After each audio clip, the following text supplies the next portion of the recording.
देखिए, मकर संक्रांति का एक बड़ा महत्व सभी सनातनियों के लिए विशेषकर। मकर संक्रांति के अवसर पर भाजपा राष्ट्रीय मंत्री ऋतुराज सिन्हा के द्वारा अपने पैतृक गांव बहियारा में दही चूड़ा भोज का आयोजन किया गया था। दही चूड़ा भोज और मकर संक्रांति मिलन समारोह में एनडीए के कई नेता कार्यकर्ता तो शामिल हुए ही साथ भोजपुरी के पावर स्टार पवन सिंह भी इस कार्यक्रम में शामिल होते नजर आए। मकर संक्रांति के इस भोज के अवसर पर ऋतुराज सिन्हा ने कहा, मकर संक्रांति का बड़ा महत्व है, खास करके सनातनियों के लिए।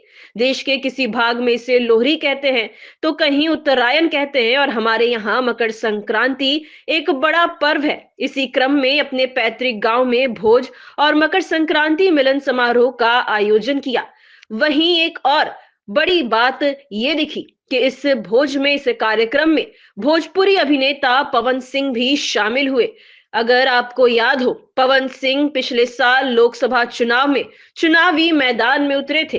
पहले भाजपा में शामिल हुए थे, लेकिन जब एनडीए के उम्मीदवार उपेंद्र कुशवाहा के सामने उन्होंने ताल ठोक दिया था, तब भाजपा ने उन्हें पार्टी से निकाल दिया था। फिर भी निर्दलीय उम्मीदवार के तौर पर पवन सिंह ने चुनाव लड़ा था। पवन सिंह जीत तो नहीं पाए, लेकिन भाजपा और एनडीए को बड़ा नुकसान पहुंचाया था, जिसके बाद से पवन सिंह को लेकर कई अटकलें लगाई जा रही थी। एक खबर यह भी सामने आई थी कि पवन सिंह जनसुराज यानी कि प्रशांत किशोर की पार्टी में शामिल हो सकते हैं। लेकिन आज पवन सिंह भाजपा नेता ऋतुराज सिन्हा के कार्यक्रम में नजर आए, जिसके बाद से एक बार फिर ये अटकलें तेज हो गई हैं कि क्या पवन सिंह की वापसी भाजपा में हो सकती है।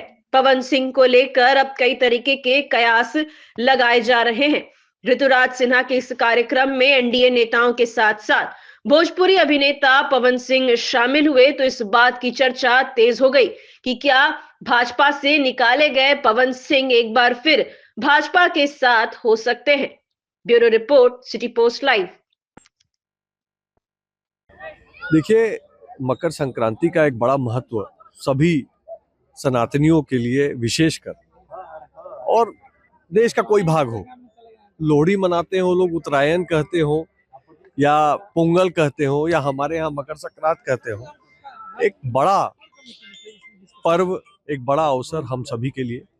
और इसी क्रम में अपने पैतृक गांव में सबका एक मन बना कि पटना में तो सारे कार्यक्रम होते हैं, बड़े बड़े कार्यक्रम होते हैं, लेकिन इधर शाहबाद क्षेत्र का एक कार्यक्रम हो, और इसी क्रम में हम लोगों ने एक आयोजन किया। और सभी लोग इतना स्नेह से, दूर दूर से, सासाराम से, डिहरी से चल के लोग, औरंगाबाद से आए, आरा बक्सर, तो क्या बात है, बहुत अच्छा लगा। और मैं हृदय के तल से सभी जनप्रतिनिधियों का और सभी अपने जनता जनार्दन का बहुत आभार व्यक्त करता हूं कि उन्होंने आकर हमको अनुग्रहित किया, इस कार्यक्रम को सफल बनाया। अब बीजेपी के मजबूत पिलर है सर, और इसी वक्त विधानसभा का चुनाव होना है, तमाम लोग हैं तैयारी में भी जुटे हुए हैं। देखिए, हर एक विषय को राजनीति से जोड़ के देखना आवश्यक नहीं है। क्या है कि एक क्रम बन गया है बिहार में कि हर एक चीज में जो है राजनीति, हर एक चीज में जात, हर एक चीज में क्षेत्र, हर एक चीज में कौन पार्टी कर रहा है, क्या हो रहा है।